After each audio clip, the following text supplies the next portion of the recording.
We welcome the esteemed audience, ladies and gentlemen, to the session under the title of Role of Culture Dialogue in Promoting Peaceful Coexistence. We have 1 hour for this session till 2:15, and we have 5 speakers. I will just give an overview about the first speaker, who is Dr. Abdullah Ibrahim.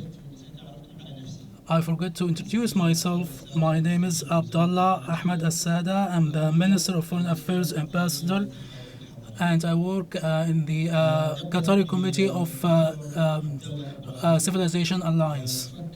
We start with Dr. Abdullah Ibrahim. He's a thinker and a university professor. He is a specialist in narrative studies. He is also a member of Granada Institute of Postgraduate Studies, and he has lots of prizes like King Faisal International Prize in Literature and Sheikh Zayed in Critical Studies. He published more than 25 books in like the Western Centralization book and Islamic Centralization, and also the Encyclopedia of Arabic Narrative. We welcome you, Doctor. My first question is your critical perspective of the cultural dialogue is the base for conversation and dialogue among cultures, and how does it help in spreading coexistence and peace among the different civilizations of the world?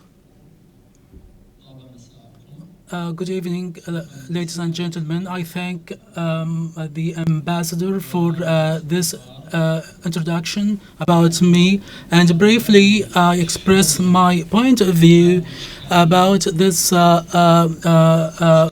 this perspective and issue, and from the transition of the level of introducing culture to the level of civilization alliance. And I say that I have searched a lot about this problematic research issue or topic, and the digest of my perspective is that the civilization alliance should be preceded by the introduction of cultures and the cultural exchange.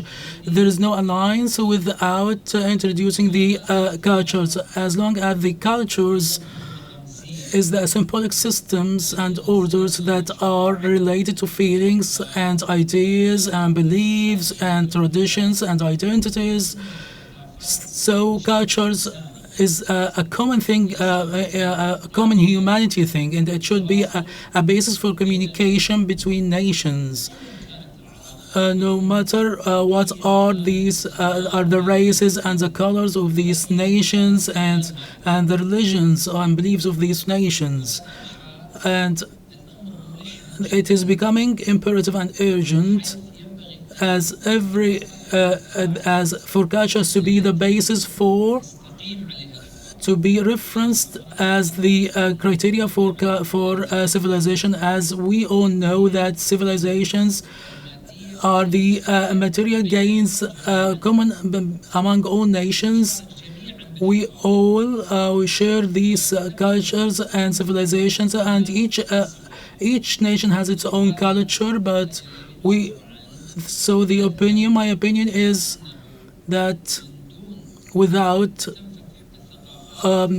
with opening cultures and cultural exchange among nations, it becomes very difficult for them to ally together or on a broader scale, which is the civilization. So culture first, then the civilization alliance.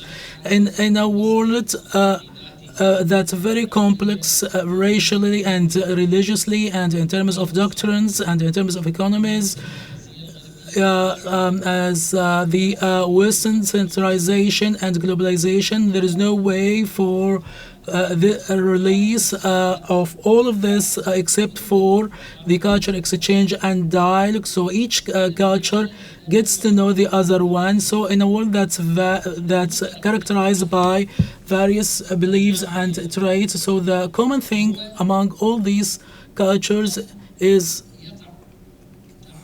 that there is a kind of dialogue between these cultural identities, so they all melt into one system and open the borders between the different nations.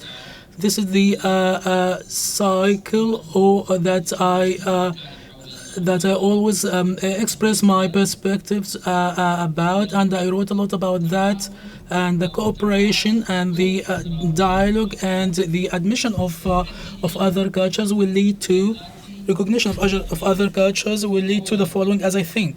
First, it mitigates the extremism of dictatorships. It contributes to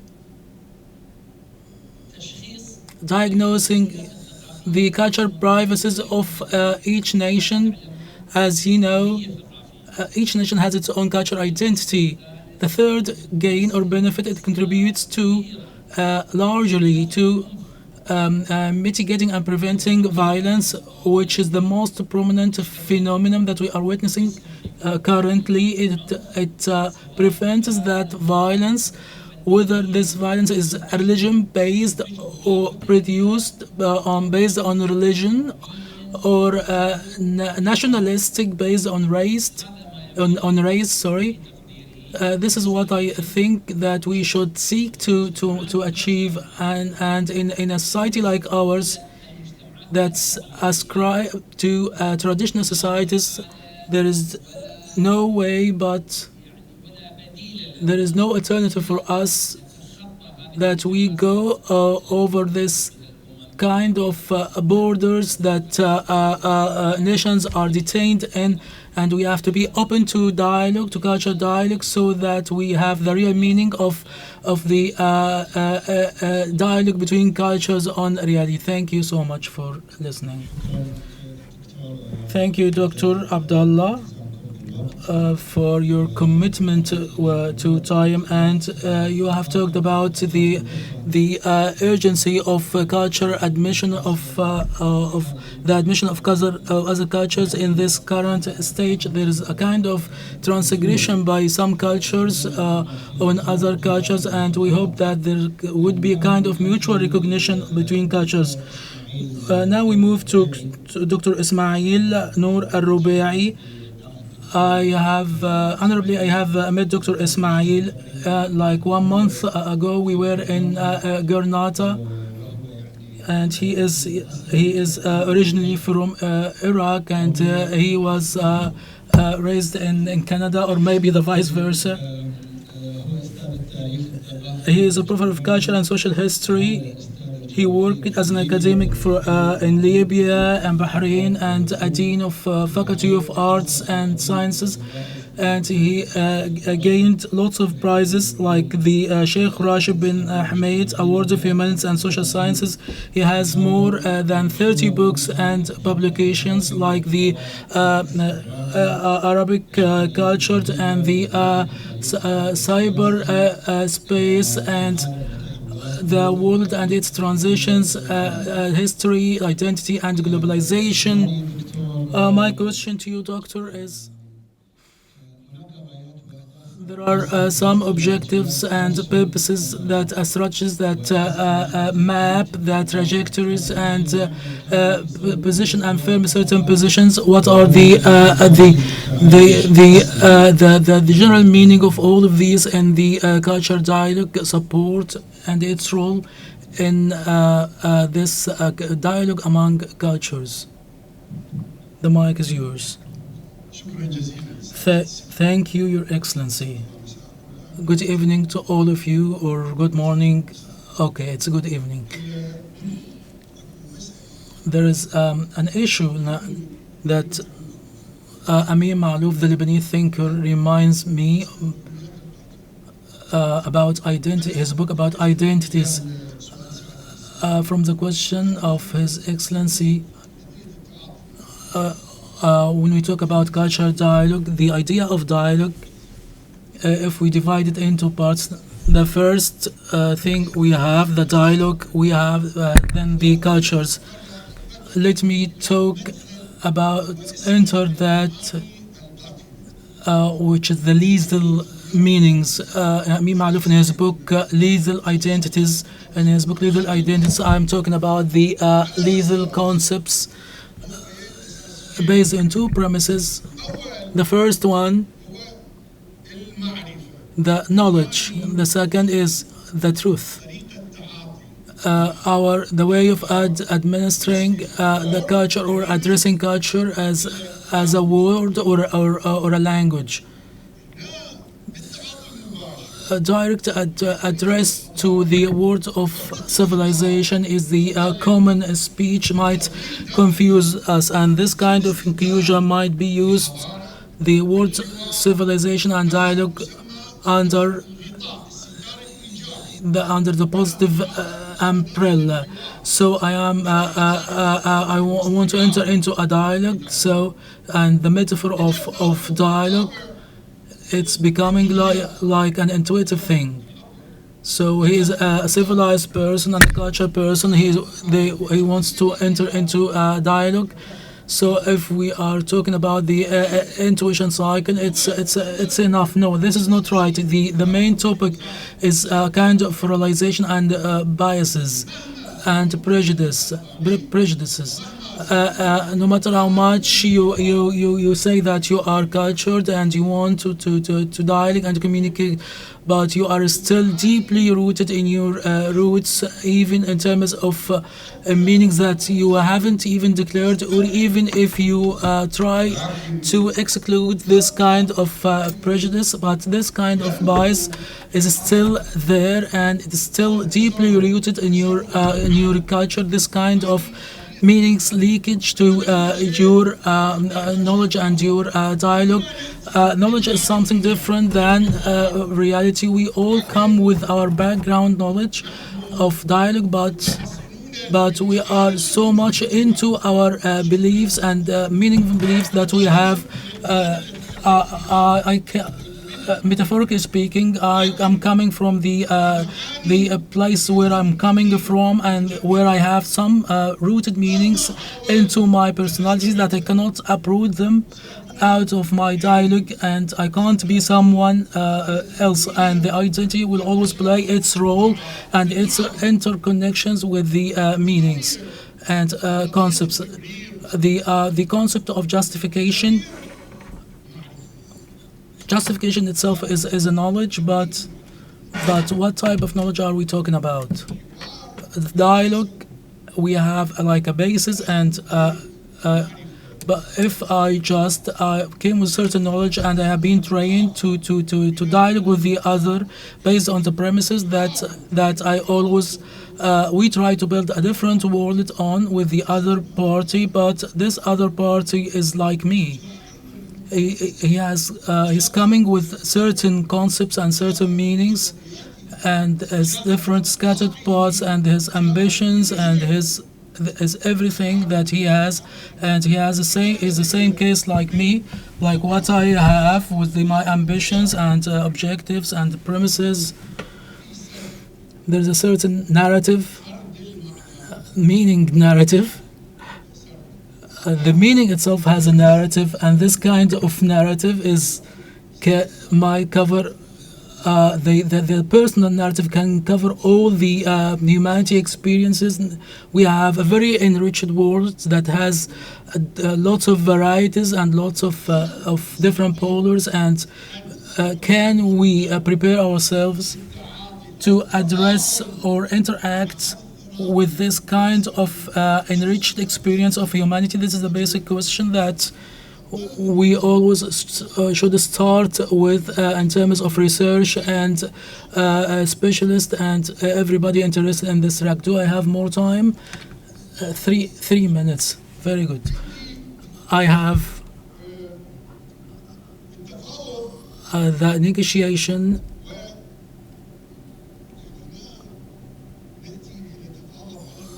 we always come to negotiate about the meanings and concepts, but we turn them into debates, and the debate is a kind of oppression because this is a kind of show off.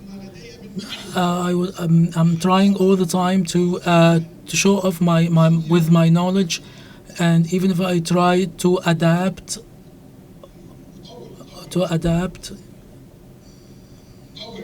the language itself or the realities, no matter how hard, as a debater and a believer,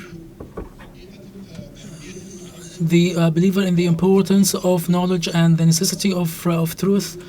But for my own objectives in reality, I will start to adapt the realities towards my reality, towards my objectives and purposes that I believe in. It's a human logic. I'm not a prophet, and the ethical values are practical, and I have like a purpose or a role.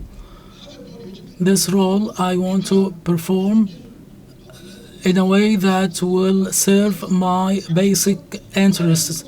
The practical reality that it imposes this way of debating and addressing the dialogue. Like a civilized dialogue, it is, as the title it says, the role of cultural dialogue in promoting peaceful coexistence. So what type of peaceful coexistence that we're talking about? What is the basic meaning of that? We're talking about the theory of conspiracy and the hidden world government and governance system and so on. But does this mean that I get like kind of captivated and I become a victim under the supremacy and the control and of the meaning, the absent meaning, the undefined meaning? Frankly speaking, just like to sum up and wrap up my ideas, the lethal concepts, they remain to represent like a lost dream or an absent dream between knowledge and truth. Truth is open for everyone, and the strongest is the one who makes things true or false. So the meaning is controlled by the strongest party, and we go back to the Michiko saying of the rule of power and the direct power and knowledge. This kind of triplet, if you have it in your hands, you will be free and you'll be in full control of that, and you will be able to enter into the tunnel of the civilized dialogue. Thank you, Dr. Ismail. I like the saying that truth is different from reality, and that the strongest rules. We're talking about, we introduced Dr. Nuzad Al-Haiti. He is well recognized by everyone. I have been with him for more than 22 years, and he's working like an expert at the Ministry of Foreign Affairs and a member of the Secretariat of the Qatari Committee of Civilization Alliance since it was established 2010. He has lots of publications. He has also the award of the Arabic Forum for Development and Dialogue, and he also helped in preparing more than 30 reports internationally and locally in terms of external aids and Gulf economy. He has more than 35 books like economic diplomacy, theories and politics and development cooperation. He also co-authored a chapter in more than 5 encyclopedic books, and he has more than 137 researches, and he has also with some students who are affiliated to the Ministry of Foreign Affairs. Qatar state has been so much interested in the culture dialogue. From your point of view, what is the role of the state of Qatar in strengthening the role of culture dialogue in promoting peaceful coexistence. What are the most prominent initiatives the state has done in that? Thank you, Your Excellency. Before I start, I represent briefly the role of Qatar in culture dialogue and civilization dialogue. I would say that the perspective of Qatar has its own international references. These references are represented in the international charters related to culture dialogue and culture multipolarity, and as we know that one of the main targets of the culture dialogue is to spread peace among people and nations, and respect of values of equality and fairness and justice. This is what UN induced UN the mistake that they have done on 2000 when they neglected the role of culture. I borrow or privilege of saying one of the prominent economists. He said that the trade is the engine of growth.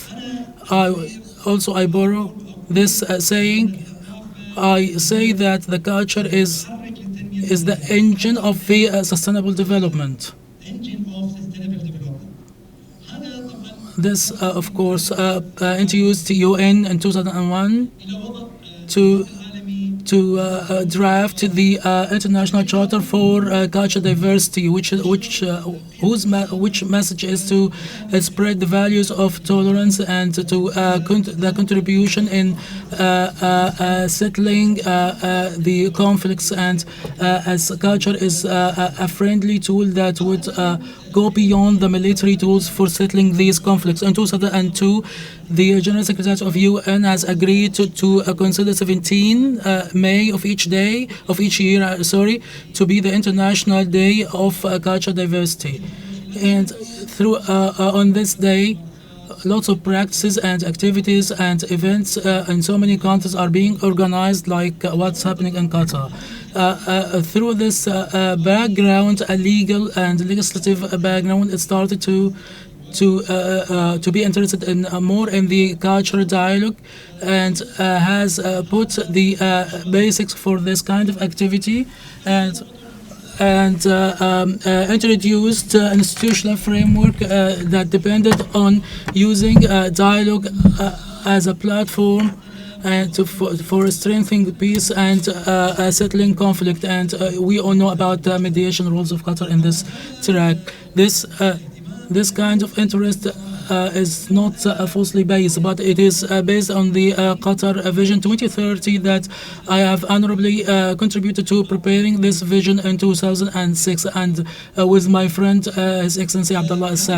In this vision, we related to social development, we focused on building a society that's coherent and based on the justice and equality. We live in Qatar like a quarter of a century. We have more than 170 nationality living here. They live in a friendly way, and so much in a great level of coexistence. There is nothing that would belabor that, and this social coordination. Like we have only two accidents happened in 2004 and 2006 that they don't even deserve to be mentioned. There's a clear target for Qatar National Vision is the sponsorship by the state to the cultural dialogue and the religion dialogue to support the pillars of national security and peace, and through initiatives. And we have still having the initiatives now. We are in this hotel. We have lots of Qatar initiatives to have peace in the Middle East. In addition to that, we have Qatar has also focused on establishing like an institutional infrastructure that would practice the role to strengthen the alliance among civilization and the cultural dialogue as a platform that's very important to spread the culture of peace and international security. That UN has focused on the sustainable development agenda 2030, and specifically objective number 16, which focuses on peace and building the institution state and spreading democracy and building societies that are peaceful and that use cultured dialogue as the bridge for peaceful coexistence, and instead of using drones and weapons as a way to impose certain wills. This would just encourage us to establish foundation, and the Qatari Committee for Civilization Alliance, which main message is to spread the knowledge, the Arabic culture and Islamic culture, and its role to introduce the culture to the other parts by through respecting this other party and not to transgress against these parts. And everybody in Qatar, they are practicing their freedom religiously and politically. We have the churches, the mosques, and even the minorities the community minorities that don't believe in the three religions. They practice their rituals freely without any kind of pressure on them. So also the committee as well, we have Doha, a center for religion dialogue in 2010, and this center mission is to spread and to avail the dialogue among religions as a tool that would spread tolerance and coexistence values. And this center is holding every 2 years an international conference that focuses on a certain topic, and it's a previous version. It focused on the preventing and fighting to extremism and respecting the other party who is different religiously and culturally. And we whoever didn't visit Qatar before, we have the Qatara, the cultural village, which is a lighthouse for enriching the culture and knowledge arena internationally, and it avails the space for all countries to have like culture weeks to introduce their cultures, arts, and their civilization. And during the World Cup, and we consider that World Cup 2022 is going to be a souvenir, a memorial in our existence, in our memory, as a model tournament for the World Cup that shows coexistence among different cultures that co-live together, and also Asian World Cup 2023. In addition to that, Qatar adopts culture years. This kind of initiative is a tool of diplomacy or cultural diplomacy that Qatar is distinguished and characterized with. It started on 2012 between the culture year of Qatar and Japan, and we live in 2040. We have the culture year Qatar and Morocco, and from 2012 to 24. So there was a culture year with China, Germany, Indonesia, Brazil, and other countries. So even the map of these events and the weekly, the culture weeks, it consider the geographical diversity and cultural diversity. Qatar didn't didn't have enough by the weekly, the cultural week, but it worked on spreading the culture of dialogue and tolerance. We have the prize of Hamad Award for Understanding and Translation that started on 2015 to getting to know the culture of others through translation from Arabic to different language and the vice versa. And we have also the Qatar Prize between the civilization dialogue. As me and His Excellency Dr. Abdullah, we have awarded the winner in 2024, and this kind of prize was about the dialogue between sciences. This kind of prize is also about building a galaxy of thinkers and that believe in the cultural dialogue as a basis for strengthening the peaceful coexistence internationally. And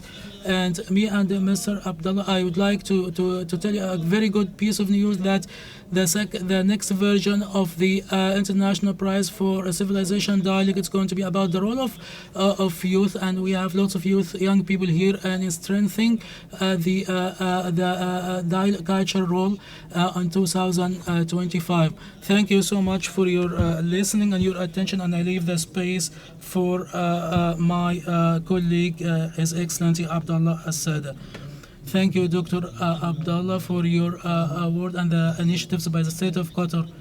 We, like half an hour, we celebrated the winners of the International Prize for Civilization Dialogue, and they got honored by the Secretary of MOFA, and add to the speech of the doctor that we have the Master of Civilization Dialogue at Qatar University. It's there for 5 years. The doctor also said that we have two events that like a terrorist attack in Qatar, and that we are a very peaceful society. We didn't have any kind of attacks in Qatar that has the rate of attack against a religion. Except for the Shania present trial of assassination, and also the French school theater, and there was attack, and there was nothing to mention except for these tiny accidents. I leave the space now for Dr. Saeed bin Ali, and he is the professor of art at the University at Morocco. He has lots of books in related to philosophical thinking of Farabi, and he is specialized in contemporary philosophy, and also he has the winner of Al-Awais Thinking Award and in 2023.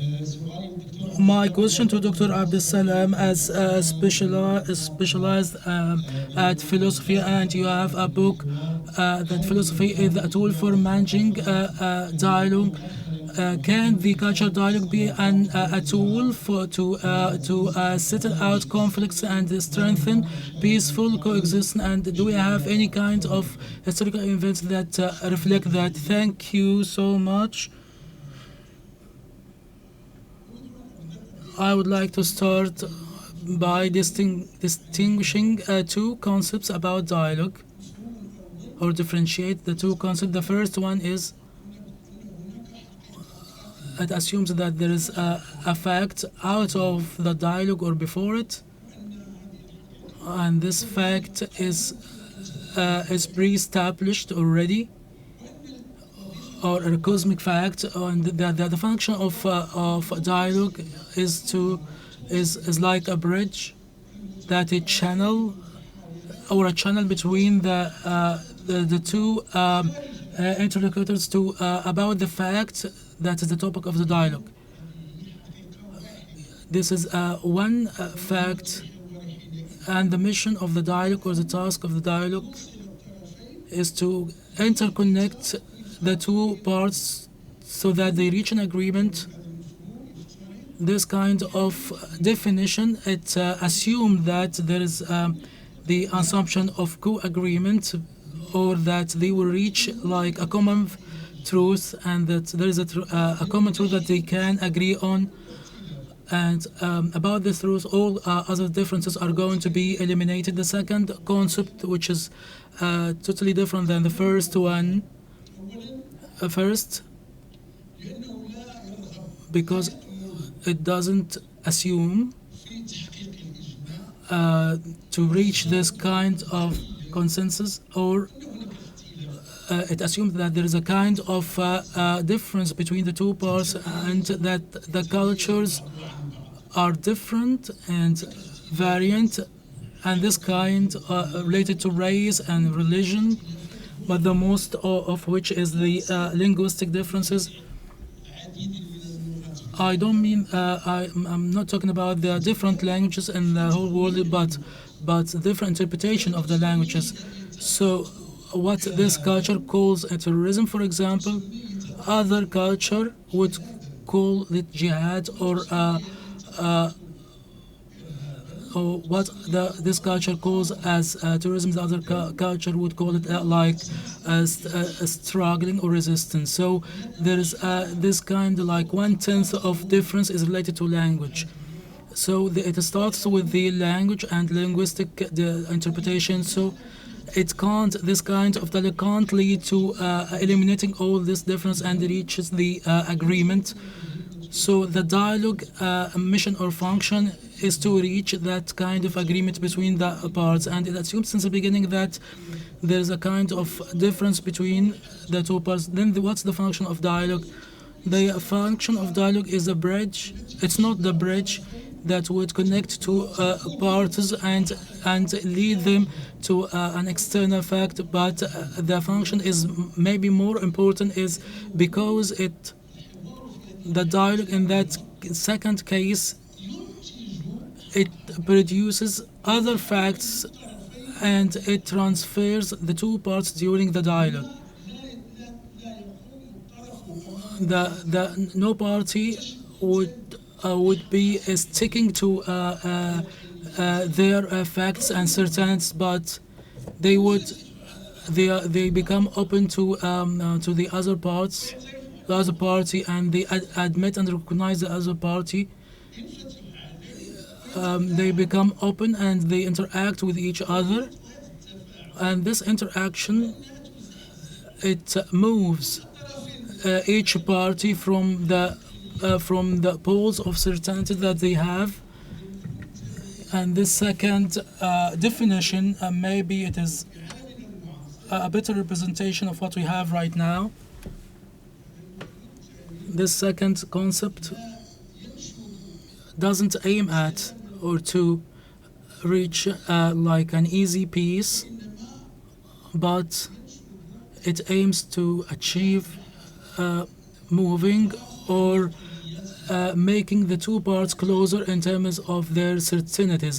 The benefit of that or the gain of that, if you move the two parts from their extremes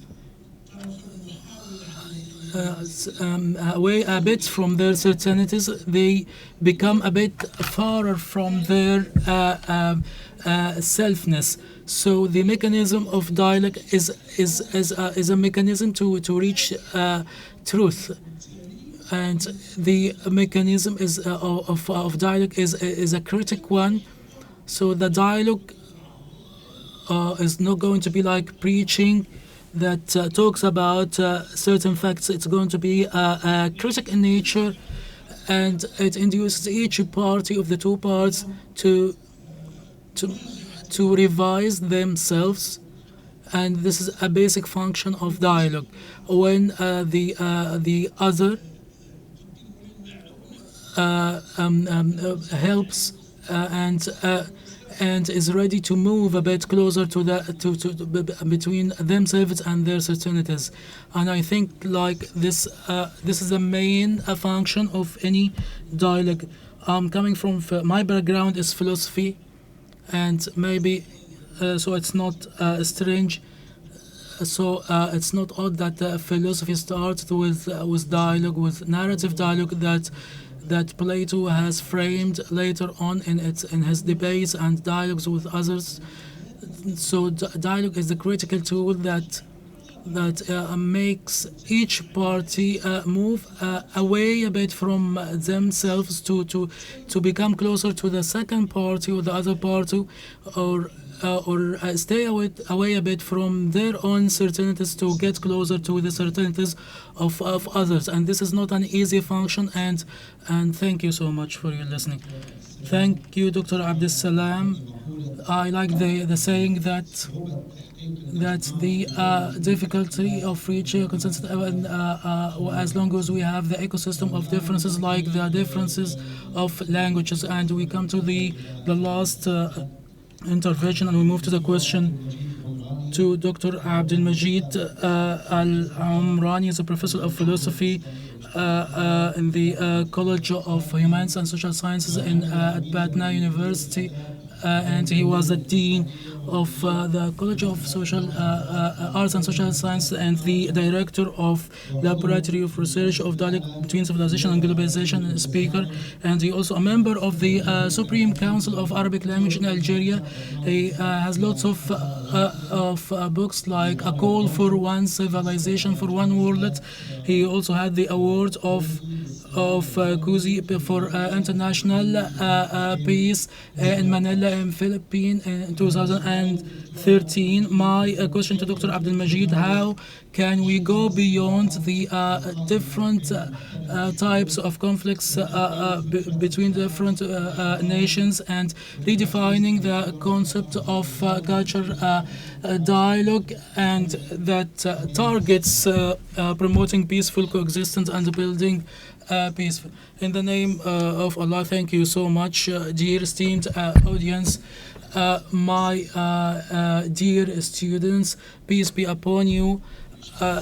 First of all, I would like to thank the highly esteemed organizer. It's my first participation in this highly esteemed forum. I also thank the Ministry of Foreign Affairs for their organization of this distinguished forum in our global world right now. The best thing to start with to mention the Quranic verse, meaning that a call for all people to get that they have been created as different races and different nationalities, for them to be introduced, to get to know each other, and the most honorable ones are the most pious ones. So this we have lots of questions related in our world right now. Although the United Nations organization has 2001 has approved the cultural dialogue to be like a day for the cultural dialogue in 2001, and it supports the future security project that takes the current culture debate for an ecosystem of culture for one whole world, as given the conflicts and the clashes between cultures and civilizations that he mentioned, Samuel Huntington mentioned in his book about in his article about the clash of civilizations, and also and this this concept or the American model of culture conflict, and also the culture dialogue of like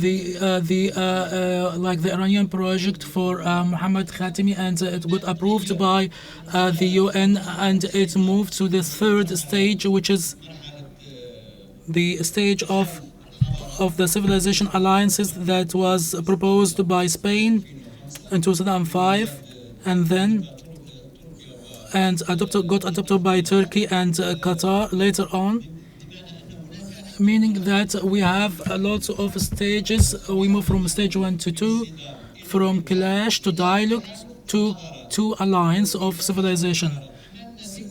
We call for one civilization for one world, because we have many proposals in this in our age because of the technology and information revolution, and the changes are coming to the societies, and the world is becoming one village and one civilization. We call for one civilization for one world. And this led us to a book about, led me to write a book about one civilization for one world, and lately in Jordan. And based on that, I think that a proposed question right now are why don't we don't choose to call for one civilization for one world? because we have information revolution and the mentality changes and the philosophies changes, even the grounds changes, and that so we have many conflicts and many wars, but the whole world is somehow united. Now, because in Qatar, for example, we can deal with the other world, with the United States, with Morocco, with Hong Kong, with Algeria, and so on. And based on that, we call for one civilization for one world. Though we have conflicts and we have clashes and different cultures, the dialogue between religion and cultures is always there. It's my opinion, at least. I think it is the only hope project for future that can work in the future. I think it has already started to be achieved as having lately the AI.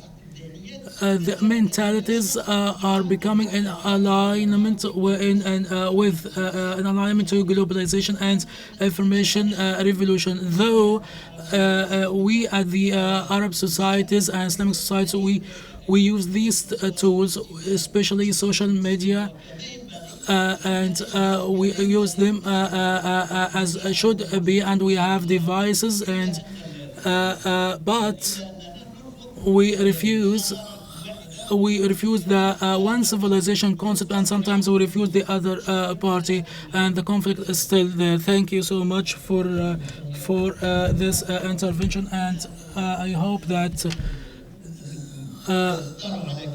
I hope that you will have the chance to read my book, because it has lots of proposed questions.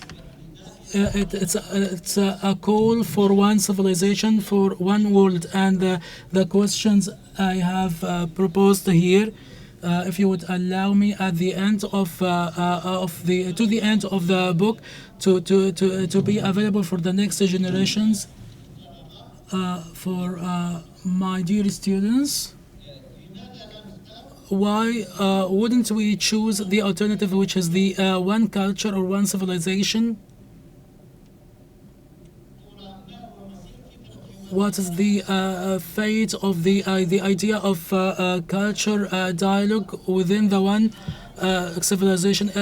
Is the dialogue is going to be like a civilized approach within the one civilization approach under the umbrella of AI? Who are those who are going to lead the culture dialogue in within the course of the shifting of to one civilization or one culture dialogue, and the future of culture coexistence under the umbrella of new history, which based on the belief of the philosophy of religion and recognition of that, and these perspectives and outlook perspectives is like a theoretical project, a new one which is under which is receiving interest by philosophers and thinkers in relation to the future outlook. Thank you, Dr. Abdelmadjid.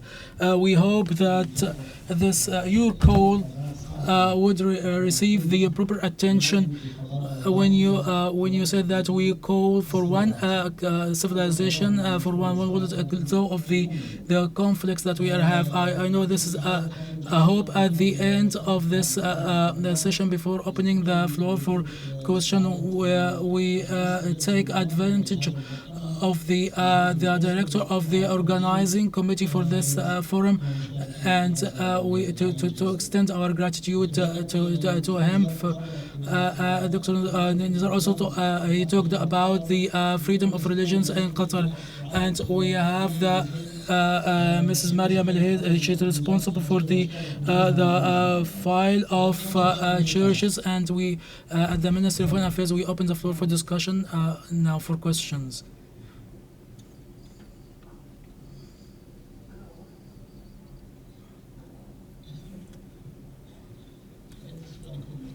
I hope that the question is brief and to whom it is addressed. My name is Jafar Kara Ahmed. I'm a professor of Shanghai International University, specialized in Arabic studies. It drew my attention when you say that the culture is the engine of economy. We have a very important witness, which is of that is the Arab and Chinese between the during the century, the 7th and 18th century. They built like this, built and the built this kind of economic built that started on the 7th century, and it was ended by the Western powers on the 15th century. This kind of economic build was successful because of the culture build that was documented by historians like Chinese and Arabs. The economic build wouldn't have succeeded as Arabs and the Chinese. We built this economic build since starting from the 7th century to the 15th century. And the cornerstone of that was the cultural build. We have a historical witness of that. My question is, before that, you talked about the cultural dialogue in Qatar, and I think it's very important to revise the Chinese history and the Chinese documentaries, and they show that more than 1300 years ago that the cultural dialogue. That the Emperor of Xi'an, that it was this cultural dialogue, as the philosopher and thinker came from Baghdad more than 1300 years ago, and from India and Korea and south east of Asia, and there was the first conference of cultural dialogue in the ancient world. Now, my question to my dear professor, to what limit we can use the culture as an economic build between us and the whole world. Another question, please. Peace be upon you. Your Excellency, the Ambassador and esteemed professors, peace be upon you. My name is Khalil Misain, and it's recognized that culture is the soul of the whole nation and a bridge for between the nations. And the history of dialogue between Arab countries and China is more than 2,000 years back, and for a long time China and Arabs, they have shared their culture and supported each other in terms of the causes of intrinsic values and issues, and they work together to defend multipolarity and justice and equality and dealing and addressing of the different parts in terms of certainty. My question is about the future of our cooperation and the civilization alliance between China and the Arab countries, and to contribute to or induce the world towards stability.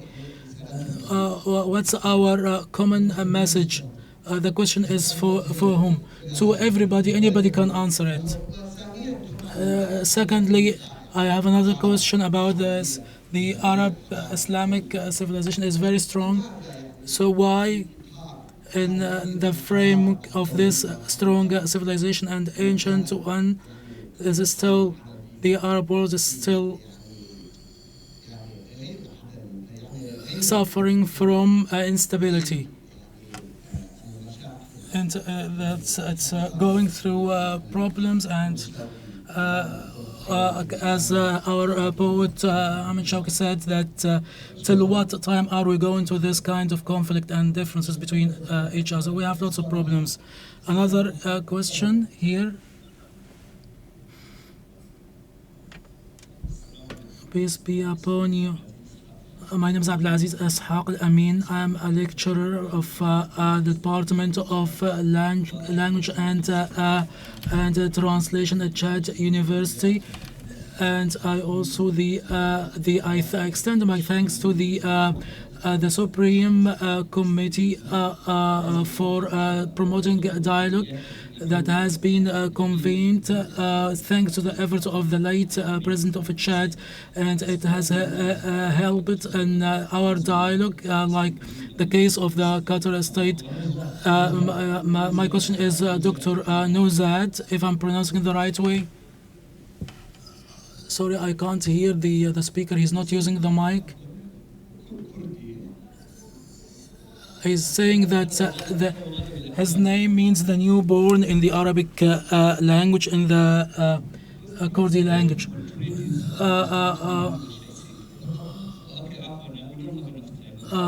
ليس لنا المزيد من الوقت. My question is for Dr. Nowzad. What are you talked about the cultural dialogue. What are the borders between the cultural dialogue and the political dialogue? Is there a kind of inclusivity and exclusivity relationship between them? Is the political dialogue is part of the cultural dialogue? And given that the political dialogue is used to settle conflicts or to avoid them? And thank you. The last two questions. The mic is there. Thank you very much. شكرا جزيلا. اسمي فارد بليغاري من جامعة بليغاري سايبرس. في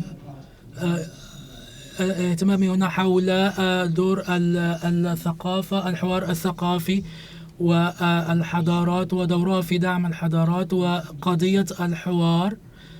قد تم تركه للولايات المتحدة وقد أيضا إلى أوروبا.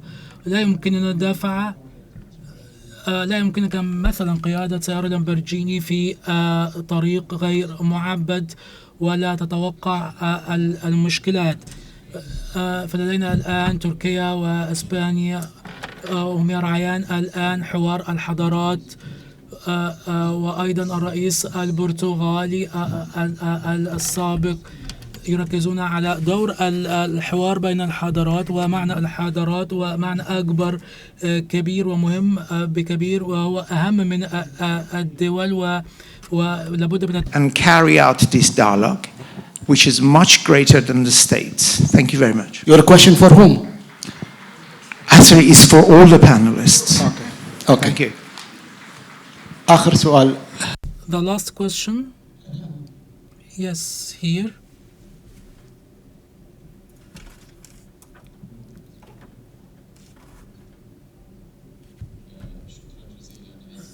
Thank you so much. My name is Az from Palestine.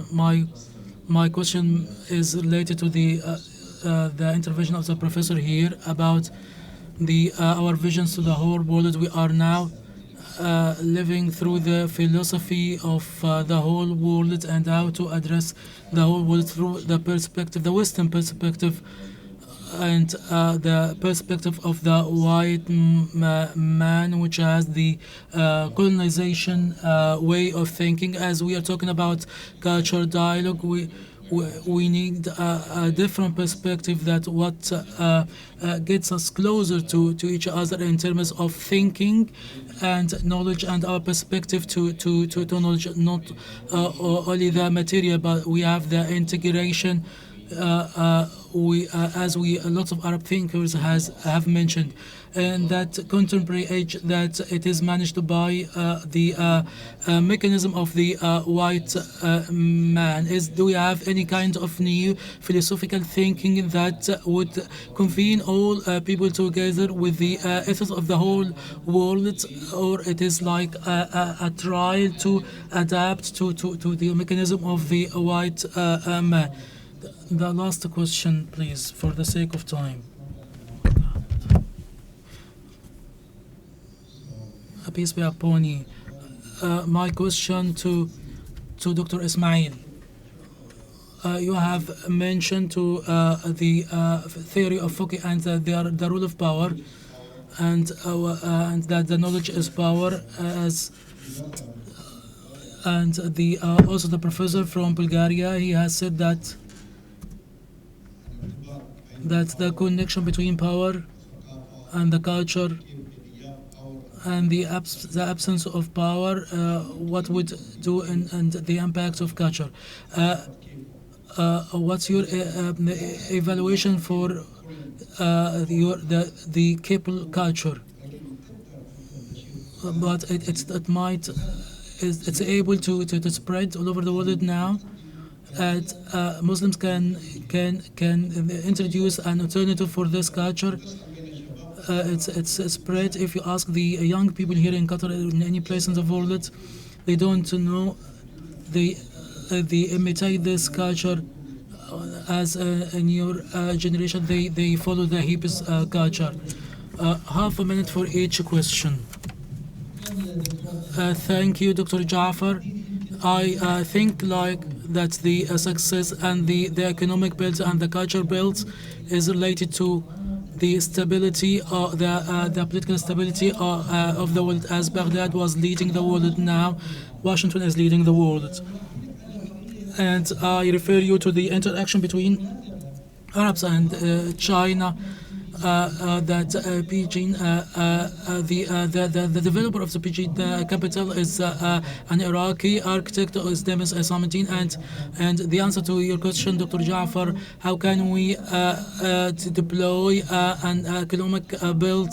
Qatar, for example, now has a very interesting initiative, which is Teach a Child. It targets availing education to young children in conflict zone.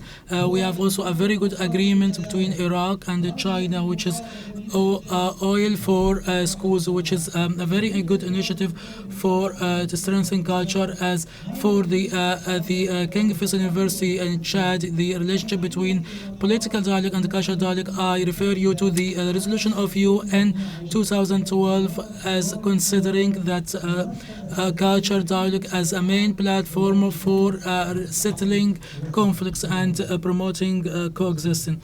Dr. Ismail. There is no prepared formula. As you address what's happening, there is like a semantic center and a semantic transitions or transfer. This kind of semantic meaning is not an option. Your knowledge fate made you based in China or United States. You don't have an option about that. So we divide the whole world into the East and the West. You address your external part, and this is a kind of something that's impossible. You have to address the realities around you in a real way. The case or the topic of language is the main issue through which that you address the whole world, and you address the realities around you through the language, not the speech, but the language with all its meanings and its all premises and all its specialities.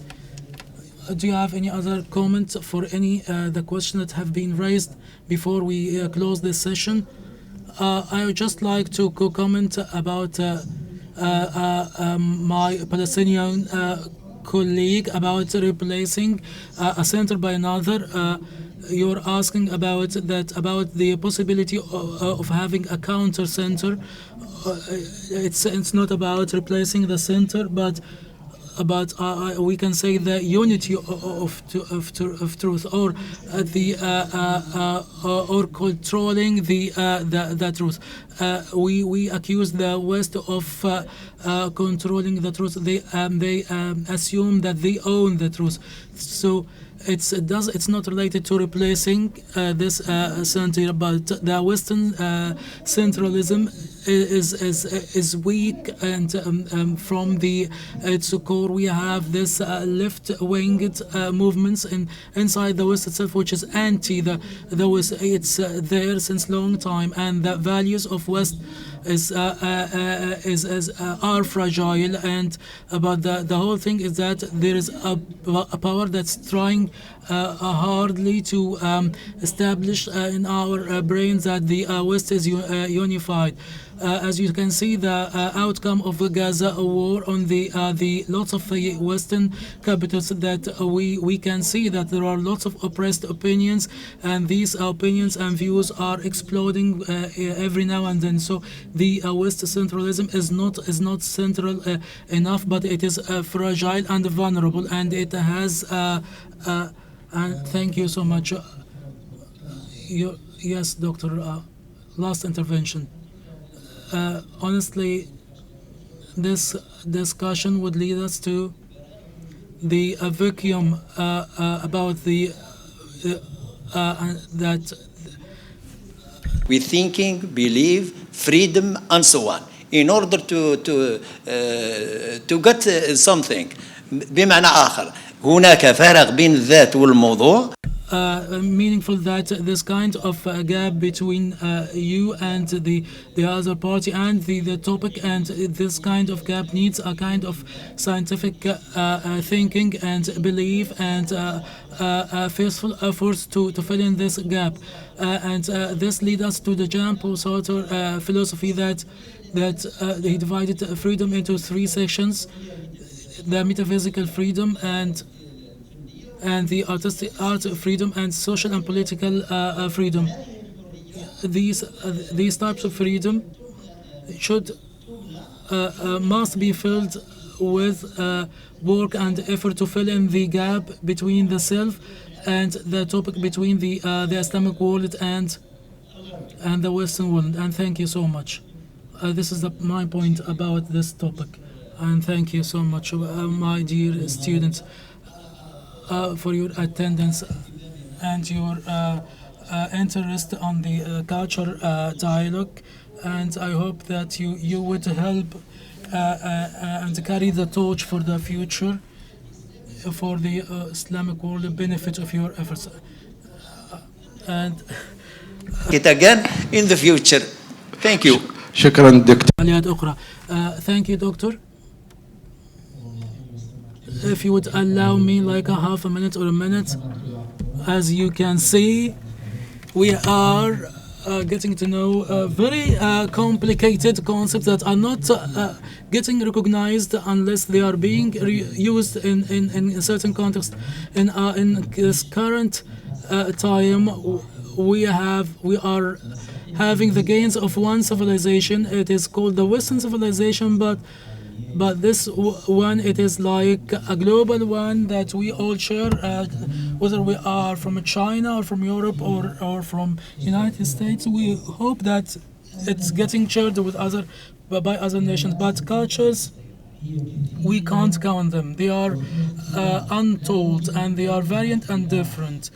They don't have like a conflict, but there is a kind of variance between like the Chinese culture is different from the Arab culture, and the African one is different from the Western European one. And we are calling for these cultures to get to recognize each other, but as the civilization as a material premises, we all use the gains of this one civilization. Our problem is, in my opinion, is to open gates to get to know and recognize other cultures that are based on beliefs and opinions and perspectives.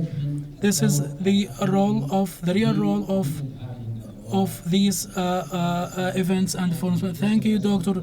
At the end of the session, I would like to extend my thanks to the panelists and the esteemed audience, and I hope to see you again on different events. And